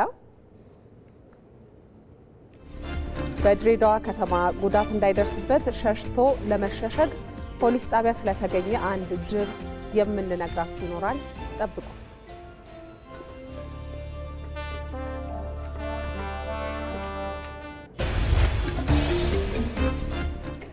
ዘገባዎቻችን ቀጥሏል። ወደ ሌላ ጉዳያችን እንምራችሁ። የፌዴሬሽን ምክር ቤት ምክትል አፈ ጉባኤ ዛህራ ኡሙድ የክልሎችን የእርስ በርስ ግንኙነታቸውን በማጠናከር ለብሔራዊ አንድነት መጠበቅ ሊሰሩ ይገባል አሉ። የፌዴሬሽን ምክር ቤት ያዘጋጀው የክልሎችን የሰላምና የልማት ትብብር ለማጠናከር ያለመ ውይይት መድረክ በሐዋሳ ከተማ እየተካሄደ ነው። በውይይቱ ከቀድሞ የደቡብ ብሔር ብሔረሰቦችና ሕዝቦች ክልል በህዝበ ውሳኔና ራስን እንደገና በማደራጀት የተዋቀሩ ክልሎች እየተሳተፉበት ነው። እዚህ ጉዳይ ላይ እንቆይ። ተጨማሪ ሆነ መረጃውን ሊያደርሰን ሪፖርተራችን አስረሳ ወገሼ ከኢቢሲ የሐዋሳ ስቱዲዮ በቀጥታ መስመራችን ላይ አግኝተነዋል። እንዴት ውሏል አስረሳው? እንግዲህ በመድረኩ እየተሳተፉ ያሉ ክልሎች የእርስ በርስ ግንኙነታቸውን በማጠናከር ረገድ ምን ሊሰራ ይገባል በሚል ነው የተወያዩት። መድረኩ ላይ ያነሱት ሀሳብ ምንድን ነው? በጣም አመሰግናለሁኝ። እንደምንውላችኋል ሮዛ። ቀደም ሲል ለመግለጽ እንደተሞከረው እንግዲህ የፌዴሬሽን ምክር ቤት ያዘጋጀው ይሄ የውይይት መድረክ በተለይ ደግሞ በቀድሞ የደቡብ ብሔር ብሔረሰቦችና ሕዝቦች ክልል ስር የነበሩና ራሳቸውን በህዝበ ውሳኔ እንደዚሁም ደግሞ እንደገና በማደራጀት በተዋቀሩ ክልሎች መካከል የሰላም የልማት እንደዚሁም ደግሞ ትብብር ላይ ያደረገ የሚኖራቸው አንድነት ምን መምሰል አለበት የሚለው ላይ መምከርን መወያየትን ታሳቢ ያደረገ ነው ማለት ነው። በመድረኩ ላይ በተለይ ደግሞ የፌዴሬሽን ምክር ቤት ምክትል አፈ ጉባኤ ወይዘሮ ዛህራ ኡሙድ በዋናነት ክልሎች የህዝብን ጥያቄ መነሻ በማድረግ እንደገና በተለያየ አይነት መልኩ ይደራጁ እንጂ ዋናው ዓላማው የአገልግሎት አሰጣጥን ማቀላጠፍ፣ የፖለቲካና ኢኮኖሚ ተጠቃሚነትን ማረጋገጥ በመሆኑ በተለይ ደግሞ ክልሎች በአዳዲስ አደረጃጀቶቻቸው እርስ በርሳቸው መደጋገፍ በውስጣቸው ያሉ ሴቶች እንደዚሁ አጉልቶ በመጠቀም ለዘላቂ ሰላም ለዘላቂ ልማትና በተለይ በዋናነት ህብረ ብሔራዊ አንድነትን ከማጠናከር አንጻር በትኩረት መስራት እንዳለባቸው ለዚህ ደግሞ ተቀራርቦ መነጋገር እንዳለባቸውና በሂደት ደግሞ የሚያጋጥሟቸው ችግሮች ቢኖሩም በውይይት ለመፍታት መቀራረብ እንዳለባቸው አሳስበዋል። በመድረኩ ላይ በተለይ ደግሞ በእነዚህ ክልሎች እና በክልሎች ውስጥ ባሉ ብሔር ብሔረሰቦችና ህዝቦች መካከል ያሉ የእርስ በርስ ትስስርን የሚያጠናክሩ የጋራ እሴቶች ምንድን ናቸው የሚለው ላይ የመወያያ ጽሁፎች ቀርበው ነበርና በዋናነት ከነዚህ ቀደም ሲል ከደቡብ ብሔር ብሔረሰቦችና ህዝቦች ክልል ከተዋቀሩ ክልሎች የመጡ ተሳታፊዎችን በዋናነት በተለያዩ የክልሎች አካባቢዎች አዋሳኝ ቦታዎች ላይ በተለይ ደግሞ ላለመግባባትና ለግጭት ሊዳርጉ የሚችሉ የተለያዩ የአስተዳደር የወሰን የማንነት ጥያቄዎች አሉና እነዚህን ተቀራርቦ መነጋገር በተለይ ደግሞ ተቋማዊ አድርጎ ውይይት አድርጎ በጊዜ መፍትሄ ማስቀመጥ ተገቢ እንደሆነ እነዚህ ትናንሽ የሚመስሉ ነገር ግን ደግሞ ያድሩ ቢሄዱ ቁጥር ለግጭትና ላለመግባባት ምክንያት ሊሆኑ የሚችሉ ጉዳዮች ስለሚኖሩ እዛ ላይ ተቀራርቦ መነጋገርና ተቋማዊ አድርጎ መምራት ሲባልም በተለይ ደግሞ በፌዴሬሽን ምክር ቤት ስር የወሰንና የማንነት ጉዳዮች ቋሚ ኮሚቴ ያለ ይሄ ቋሚ ኮሚቴ በጥናት ለነዚህ ችግሮች መፍትሄ መስጠት እንዳለበት ከዛ ባለፈ ደግሞ ክልሎችም ቀደም ሲል በጋራ በሚኖሩበት በጋራ በተደራጁበት ጊዜ ያካበቷቸው የተለያዩ ሴቶችና የጋራ የትብብር መድረኮች እንደዚህም የትብብር አጋጣሚዎች አሉና እነዚህን አጋጣሚዎች ደግሞ አሁንም ወደ ጋራ በመምጣት በዚህ አካባቢ ያሉ የተለያዩ ሴቶችን በመጠቀም በጋራ ለመልማትና ለዘላቂ ሰላምና ለሀገር ግንባታም እንደዚሁ በትብብር መቆም እንዳለባቸውና እድሎቻቸውን ለይተው መስራት እንዳለባቸው ተነስቷል። ነገር ግን ደግሞ የሚገናኙባቸው መድረኮች ከመፍጠር አንጻር በተለይ እንደ ፌዴሬሽን ምክር ቤት ያሉ ተቋማት የጋራ መድረኮችን ማመቻቸት ላይ በትኩረት መስራት አለባቸው በሚል ተነስቷል። በአጠቃላይ ከነዚህ ከአራቱ ክልሎች የመጡ ተሳታፊዎች እንደዚሁም ደግሞ ከሰላም ሚኒስቴርና ክልሎችም ጥሪ የተደረገላቸው ተቋማት የመጡ እንግዶች የጋራ የሚያደርጉ ጉዳዮች ላይ መሰራት እንዳለበት በትኩረት ያነሱበት አጋጣሚ ነበር። አሁንም የተለያዩ ውይይቶች እየተካሄዱ ይገኛሉ። ሮዛ፣ መልካም አስረሳው፣ እጅግ አድርገን እናመሰግናለን ለመረጃዎቹ። ለተጨማሪ መረጃ ወደ ባህር ዳር ወደሚወስደን ሌላኛው ጉዳያችን ደግሞ እናልፋለን። በአማራ ክልል በተፈጠረው የጸጥታ ችግር ምክንያት የተቀዛቀዘውን የቱሪዝም ዘርፍ ለማነቃቃት እየተሰራ ስለመሆኑ ተገለጸ። በጣና ሐይቅ ላይ የተሰማሩ የጀልባ ባለንብረቶችን ጨምሮ ሌሎች መተዳደሪያቸውን በቱሪዝሙ ዘርፍ ላይ ያደረጉ የባህር ዳር ከተማ ነዋሪዎች እንደገለጹት በክልሉ አሁን ላይ የታየው አንጻራዊ ሰላም በዘርፉ መነቃቃትን ቢያሳይም ዘርፉን ይበልጥ ለማነቃቃት ግን በቅንጅት መስራት ያስፈልጋል ብለዋል። እዚሁ ጉዳይ ላይ ቆይታ እናደርጋለን። ሪፖርተራችን ሳሙኤል ወርቃየው ለተጨማሪ መረጃ በቀጥታ መስመር ላይ ነው የሚገኘው። ሳሙኤል በድጋሚ ነው የተገናኘ ነውና በአማራ ክልል ተቀዛቅዞ የቆየውን የቱሪዝም ዘርፍ ለማነቃቃት እየተሰሩ ያሉ ስራዎች እና ያመጧቸው ውጤቶች ምን ይመስላሉ? አመሰግናለሁ። እንግዲህ በአማራ ክልል የተፈጠረው የጸጥታ ችግር ተግዳሮት ካሳደረባቸው ዘርፎች መካከል እንግዲህ የቱሪዝም ዘርፉ ተጠቃሽ ነው። የቱሪዝም ዘርፉ ደግሞ ከዚሁ የጸጥታ ችግር ባሻገር እንግዲህ ከኮቪድ-19 ወረርሽኝ ጨምሮ በአማራ ክልል እንግዲህ በርካታ የቱሪስት መዳረሻዎች እንደመኖራቸው መጠን ወደ ክልሉ የሚያቀኑ ዜጎች ቁጥር የቀነሰ መምጣቱ እንግዲህ በተለያዩ አጋጣሚዎች እየተገለጸ ይገኛል። ይህ መሆኑ ደግሞ በተለይም ደግሞ በቱሪዝሙ ዘርፍ በርካታ የስራ ዕድል የተፈጠረላቸው ዜጎች የቱሪዝሙን ዘርፍ የኢኮኖሚ መተዳደሪያቸው ያደረጉ ዜጎች እንግዲህ በዚሁ ፈተና ውስጥ ይገባሉ ማለት ነው። እንግዲህ ባለፉት ዓመታት በተለይም ደግሞ በባህር ዳር ከተማ በጀልባ እንቅስቃሴ የሚሰሩና እንዲሁም ደግሞ ወደ ተለያዩ ገዳማት ትራንስፖርት የሚሰጡ የተለያዩ የጀልባ ባለንብረቶችን ጨምሮ በርካታ ሰዎችንም እንግዲህ እኛም በዚሁ በባህር ዳር ከተማም እየተንቀሳቀስ ለማናገር ሞክረን ነበር። እንግዲህ የጸጥታ ችግሩ ከሰሜኑ ጦርነት ጀምሮ ያለው የጸጥታ ችግር እንግዲህ እየተደራረበ በቱሪዝሙ ዘርፍ እንግዲህ አስተዋጽኦ ተግዳሮት እያሳደረ እንደሚገኝ ነው የገለጹት። እንግዲህ አሁን ደግሞ በተለይ በዚህ 2017 ዓመተ ምህረት በክልሉ አንጻራዊ ሰላም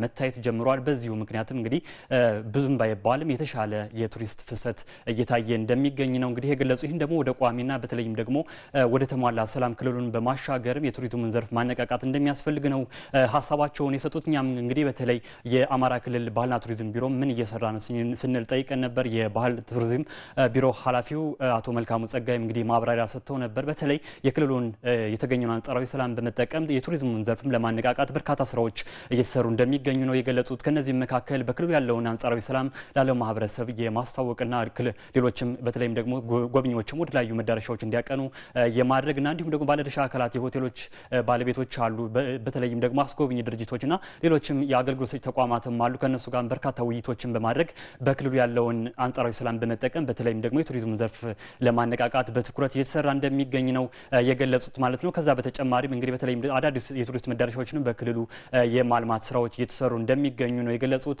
ለወደፊትም እንግዲህ እነዚህ ስራዎች ተጠናክረው ሲቀጥሉ ደግሞ ክልሉን ወደ ተሟላ ሰላም በማምጣት በተለይም ደግሞ የቱሪዝም ዘርፍም ጥሩ ውጤት ይመጣበታል ተብሎ ይጠበቃል። እንግዲህ ወደ እናንተ ልመልሳችሁ። እናመሰግናለን ሳሙኤል ለመረጃ። መልካም ቀን ይሆንልህ። በአዲስ ቀን ሀገር ጉዳይ ላይ ትኩረት ወዳደረገው ዘገባችን መራችኋለሁ። በዘንድሮ የመኸር ወቅት 24 ሚሊዮን ኩንታል ማዳበሪያ ግዢ መፈጸሙን የግብርና ሚኒስትሩ ዶክተር ግርማ አመንቴ ገለጹ። የግብዓት አቅርቦትን ዲጂታላይዝ ለማድረግ በተሰራው ስራ አበረታች ውጤት መገኘቱን በአዲስ ቀን የዜና መሰናዶ ጋር ከሀገር ጉዳይ በነበራቸው ቆይታ ገልጸዋል። ምንተስኖት ይልማን ያዘጋጀው። በተያዘው ዓመት በመኸር እርሻ ከ21 ሚሊዮን ሄክታር መሬት በላይ በዘር ይሸፈናል ተብሎ ይጠበቃል። ጤፍ፣ በቆሎ፣ ስንዴና ገብስ በዚህ ወቅት በስፋት ከሚመረቱ ሰብሎች መካከል መሆናቸውም ተገልጿል። በጌዲዮ ዞን ቡሌ ወረዳ ግብርና ጽሕፈት ቤት በዘንድሮ የመኸር ወቅት ከ4500 ሄክታር በላይ በዋና ዋና ሰብሎች ለመሸፈን ታቅዶ እየተሰራ መሆኑን አቶ አበበ ሽፈራው ይገልጻሉ። የትኛው መሬት ጾም ማድር የለበትም የሚል ፕሪንሲፕል ያን ወስደን ባርዛፍ ያለውን ባርዛፍ እየነቀለን ታርሶ መታወቅ መሬት ወደ ምርታማነት እየቀየረን ስላለ 50% ግብዓቱን አቺቭ አድርገናል እና አሁን የእርሻ ዝግጅት አሁኑን መደረግ አለበት። እሱንም ደግሞ እያያችሁ ነው። ሁሉም ቀበሌ ላይ 18ቱን ቀበሌ ላይ የመኸር ቅድመ ዝግጅት ስራ እያፋጠንን እየሄድን ነው። ከአዲስ ቀን የዜና መሰናዶ ጋር ቆይታ ያደረጉት የግብርና ሚኒስትር ዶክተር ግርማ አመንቴ ግብርናውን ለማዘመን በተሰራው ስራ የግብዓት አቅርቦትና አጠቃቀም መጨመሩን ገልጸዋል። ያደገ የመጣው ግብርናችን አንዱ የሚታማውና የሚታወቀው እነዚህ አነስተኛ ማሳ አርሶ አደሮችን ማዘመን እና ቴክኖሎጂ እንዲጠቀሙና ምርታማነት እንዲጨምሩ ለማድረግ አዳጋች ነው ሲባል የነበረ ቢሆንም ይህንን እሳቤ የቀየረው የኩታ ገጠም እርሻ አርሶ አደሮቻችን ባሉበት አካባቢ በስነ ምህዳራቸው ውስጥ የተሻለውን ዘር የሰብል አይነት መርጠው ግን በጋራ እንዲሰሩ ያስቻለ ነው። ሚኒስትሩ በማዳበሪያ ስርጭት ወቅት የሚያጋጥሙ ችግሮችን ለመፍታት አሰራሩን ዲጂታላይዝ ለማድረግ እየተሰራ መሆኑንም ተናግረዋል። ከባለፈው ዓመት ጀምሮ የግዢ ስርዓቱን ቀይረናል። በፍጥነት ማዳበሪያዎችን በተለያዩ ሞዳሊቲዎች መግዛት የምንችልበት ይሄንን ግዢ የሚያከናውነው ቦርድ በክቡር ጠቅላይ ሚኒስትራችን ወሳኝ የሆኑ አካላት አንዳንዴ ኤልሲ መክፈት ችግር ይሆናል፣ አንዳንዴ ውጭ ምንዛሪ ማመቻቸት ችግር ይሆናል። በዚህ ምክንያት ወቅቶች ያልፋሉ። ይሄ የሚመለከታቸው ከብሔራዊ ባንክ ጨምሮ የኢትዮጵያ ንግድ ባንክ፣ የትራንስፖርት ሚኒስቴር፣ ገንዘብ ሚኒስቴር፣ ጠቅላይ ሚኒስትር ጽህፈት ቤት ጭምር ያሉበት አይ ቲንክ በዚህ ደረጃ የተደራጀ ቦርድ ሌላ መኖሩን እጠራጠራለሁ። ይሄ በጣም ለዚህ ጉዳይ ትልቅ ትኩረት በመስጠት እየተከናወነ ያለ መሆኑን ለማሳየት ነው። ሁለተኛ ለዚህ የሚመደበው የውጭ ምንዛሪ ለምሳሌ ዘንድሮ 1.3 ቢሊዮን ዶላር ነው የተመደበው ለ2.4 ሚሊዮን ቶን ወር ለ24 ሚሊዮን ኩንታል። ይሄንን ያለምንም ደጅ መጥናት አንዳንዴ ከዚህ በፊት ሄደን እንደ ማንኛውም ሸቀጥ ውጭ ምንዛሪ የምንጠብቅበት ሁኔታ ነበር። ይሄ የኢትዮጵያ የምግብ ሉዓላዊነት ጉዳይ ነው። አሁን ባለው ተለዋዋጭ ዓለም ውስጥ ለአርሶ አደሮቻችን የምናቀርበውን ግብዓት በወቅቱ ካላቀረብን ስለ ምርትና ምርታማነት ማውራት አይቻልምና ውጭ ምንዛሪው በወቅቱ እንዲቀርብ፣ ግዢው በወቅቱ እንዲፈጸም ነው እየተሰራ ያለው። ይሄ በጣም በቅርብ ዲሲፕሊን የሚመራ ነው። በመኸር ወቅት በአነስተኛ ማሳ አርሶ አደር 20.3 ሚሊዮን ሄክታር መሬትን በማረስ 600 ሚሊዮን ኩንታል ምርት ለመሰብሰብ መታቀዱም ተገልጿል። ቀደም ሲል ጠብቁን ወዳልናችሁ ዘገባችን ደግሞ እንሻገራለን። በትናንትናው ዕለት በድሬዳዋ ከተማ ወረዳ 2 ልዩ ስሙ ሰባተኛ እየተባለ በሚጠራው አካባቢ ከረፋዱ 4 ሰዓት ላይ ነግቶበት የተገኘው ጅብ አግራሞትን ፈጥሯል። የአካባቢው ነዋሪዎች ጉዳት እንዳያደርስ በድብደባ ቢያባረሩትም ጅቡ ለመሸሸግ በሳቢያን ፖሊስ ጣቢያ ተገኝቷል።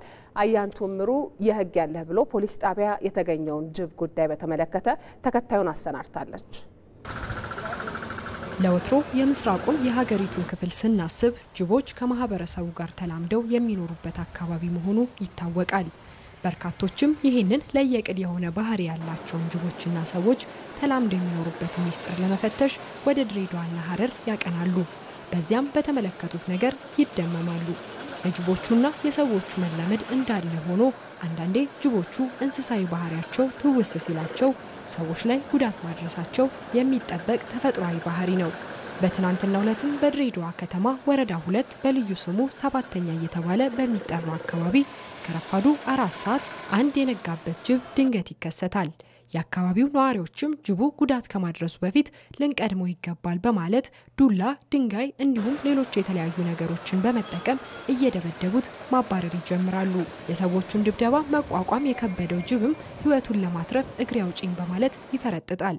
ነዋሪዎቹም ዱላቸውን እያሳረፉበት ማባረራቸውን ቀጥለዋል። በዚህ ሁኔታ ነበር አስገራሚው ጉዳይ የተከሰተው። ከሰባተኛ ሰፈር የተጀመረው የጅቡ እግሬ አውጪኝ በአካባቢው የነበሩ የግል መኖሪያ ቤቶችን፣ የንግድ ድርጅቶችንና የመንግስት ተቋማትን አልፎ ሕይወቴን ያተርፍልኛል፣ ፍትህ ይሰጠኛል ብሎ ያመነ ይመስል ሳቢያን ፖሊስ ጣቢያ የማህበረሰብ አቀፍ ፖሊስ አገልግሎት ቢሮ ሰተት ብሎ በመግባት ይደበቃል። በዚህን ጊዜም የፖሊስ ጣቢያው ማህበረሰብ ጅቡን ተከትሎ የመጡ ሰዎችን በማረጋጋትና በሰው ላይ ጅቡ ጉዳት እንዳይደርስ መፍትሄ እንደሚሰጡ በማናገር ጅቡ ፖሊስ ጣቢያ እንዲቆይ በማድረግ ክስተቱን በዕለት ሁኔታ መዝገብ ላይ ከመዘገቡ በኋላ በቀጥታ ከዱር እንስሳ ጥበቃ ጋር በመወያየት ምሽት 4 ሰዓት ላይ ማህበረሰቡን በማይጎዳ መልኩ ወደ ጫካ ተወስዶ እንዲለቀቅ አድርጓል። ይህም ክስተት አግራሞትን ሊፈጥር ችሏል። እንዴት አየሽ የጅቡን ጉዳይ?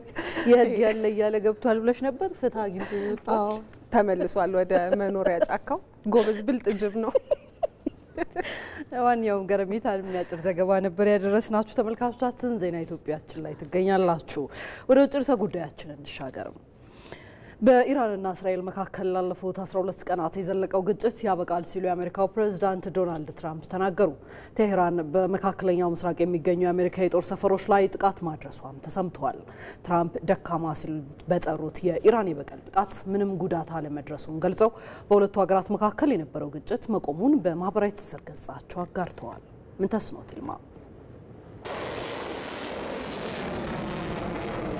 የተፈራውና እየሆነ ያለው የተራራቀ ይመስላል። የመካከለኛው ምስራቅ ትኩሳት ዓለምን ሰቅዞ ከያዛት እነሆ 12 አሳዛኝ፣ አስገራሚ፣ አስደንጋጭ ቀናት ተቆጥረዋል። በዚህ መካከል ዛሬ የተሰማው የምስራች ደግሞ እሳቱን በሩቁ ያስቀረ፣ በሁለቱም ጎራ ንዳዱ የት ይደርስ ሲሆን ብለው ለሚጠባበቁ፣ በስጋት ለተጨነቁ ልብን ያሞቀ የመካከለኛው ምስራቅ እቶንን ያበረደ ሆኗል። የአሜሪካው ፕሬዝዳንት ዶናልድ ትራምፕ ዛሬ ምን ተፈጥሮ ይሆን እያለ በስጋት ለሚናጠው ዓለም እንኳን ደስ አላችሁ፣ ኢራንና እስራኤል ለዘላቂ የተኩስ አቁም ከስምምነት ላይ ደርሰዋል ሲሉ ቸር ወሬ ያሰሙ።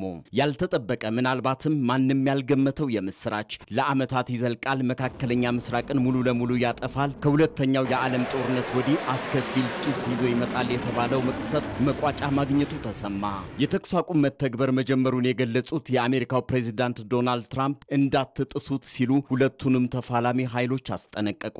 ይህ የምስራች ወሬ ከመሰማቱ ከሰዓታት በፊት ነጻነትና ሉዓላዊነታችንን ለማስጠበቅ ሁሉንም አማራጭ እጠቀማለሁ የምትለው ኢራን ቅዳሜ ማምሻውን በአሜሪካ ለደረሰባት ጥቃት በመካከለኛው ምስራቅ የሚገኙ የአሜሪካ ጦር ሰፈሮችን በማጥቃት ብድር በምድር ስትል የነጩ ቤተ መንግስት መሪ የሆኑት ሰው ድርጊቱን ከደህንነት ሰዎቻቸው ጋር በመሆን በቀጥታ ሲከታተሉ ነበር። አንድም ያጸፋ ጥቃቱ የከፋ ከሆነ ቀደም ብለው እንደገለጹት በኢራን የስርዓት ለውጥ ሊያመጣ የሚችል ወታደራዊ እርምጃ ለመውሰድ አሊያም በድርድር ለመፍታት ሁሉም ነገር ዝግጁ ነበር። ነገር ግን ከጥቃቱ በኋላ የኢራን ያጸፋ ጥቃት ደካማ ነበር ሲሉ የገለጹት ትራምፕ ምን ያደርጋሉ ተብሎ ሲጠበቅ ኢራን ስለ ጥቃቱ አስቀድማ ስላሳወቀችን እናመሰግናለን፣ ምንም የደረሰ ጉዳት የለም ብለው በማህበራዊ ትስስር ገጻቸው ለማጋራት ጊዜ አልወሰደባቸውም ነበር። በእርግጥ እሳቸው እንደሚሉት ከተወነጨፉት 14 ሚሳኤሎች መካከል 13ቱን አምክነናል፣ አንዱም ቢሆን ኢላማውን ያልጠበቀ በመሆኑ ጉዳት እንደማያደርስ አረጋግጠን ትተነዋል፣ ስለዚህ ምንም የደረሰ ጉዳት የለም ሲሉ ተናገሩ። የሆነ ሆኖ አሜሪካ እንዴት ተደፈርኩ ስትል ተጨማሪ ወታደራዊ ጥቃቶችን ትፈጽማለች? ምናልባትም ፕሬዝዳንት ትራምፕ ቀደም ሲል በሰጡት ፍንጭ በኢራን የስርዓት ለውጥ ሊያመጣ የሚችል ወታደራዊ እንቅስቃሴ ውስጥ ይገቡ ይሆን ተብሎ ሲጠበቅ፣ በተቃራኒው ጊዜው የሰላም ነው፣ ላለፉት 12 ቀናት በእስራኤልና በኢራን መካከል የነበረው ግጭት ሙሉ ለሙሉ የተኩስ አቁም ስምምነት በማድረግ ተጠናቋል ሲሉ ተደመጡ። የእስራኤሉ ጠቅላይ ሚኒስትር ቤንያሚን ኔታንያሁ ሀገራቸው በዘመቻ ሁሉንም እቅዶቿን ስላሳካች የተኩስ አቁም ስምምነቱን ተቀብለናል አሉ። አሁን አሉ ኔታንያሁ በቴል አቪቭ ስጋት የሆነ የኢራን ኒውክሌርና ባላስቲክ ሚሳኤል አቅሞችን አዳክመናል። ስምምነቱ የሚጣስ ከሆነ ግን ምላሽ እንሰጣለን ሲሉ አስጠነቀቁ። በእርግጥ ፊት ለፊት በክብ ጠረጴዛ ሲወያዩም ሆነ ሲጨባበጡ ላልተመለከተው ዓለም ነገሩ እንግዳ ነው። ግጭቱም የተኩስ አቁም ስምምነቱም የፈጠነው ባልታሰበ ሰዓት መቋጫውን ያገኘ የሚመስለው የመካከለኛው ምስራቅ ግጭት ትራምፕ ሰላም ይሻላል እንዳሉት ሰላማዊ ሆኖ ይቀጥል ይሆን? የእስራኤልና የኢራንን የሰላም ጉዳይ በተመለከተ አሁን በወጡ መረጃዎች ኢራን የተኩስ አቁሙን ጥሳለች ስትል እስራኤል መክሰሷ ተሰምቷል። ሁለቱ ሀገራት የተኩስ አቁም ስምምነት ላይ መድረሳቸውንና የተኩስ አቁሙ መተግበር መጀመሩን የአሜሪካው ፕሬዝዳንት ዶናልድ ትራምፕ ምሽቱን አስታውቀው ነበር። ይሁን እንጂ የተኩስ አቁም ስምምነቱን መቀበሏን አስታውቃ የነበረችው ቴል አቪቭ ስምምነቱ በቴህራን በኩል መጣሱን አስታውቃለች። የእስራኤል መከላከያ ሚኒስትር እስራኤል ካትስ ባወጡት መግለጫ ኢራን ላይ ጠንካራ ወታደራዊ እርምጃ እንዲወሰድ ለመከላከያ ትዕዛዝ መተላለፉን አስታውቋል። የመከላከያ ሚኒስትሩ በቴህራን በሚገኝ የኢራን መንግስት ኢላማዎች ላይ ጠንካራ የአየር ጥቃት እንዲሰነዘር ማዘዛቸውንም ገልጸዋል። ኢራን በበኩሏ በእስራኤል በኩል የቀረበባትን ውንጀላ በማስተባበል የጸጥታ ኃይሏ ለአጸፋ ምላሽ ዝግጁ እንዲሆን አዛለች ሲል የዘገበው ቢቢሲ ነው። የዕለቱን የውጭ ምንዛሪና የዓለም አቀፍ ግብይት ዋጋ ደግሞ ተከታትለን እንመለስ።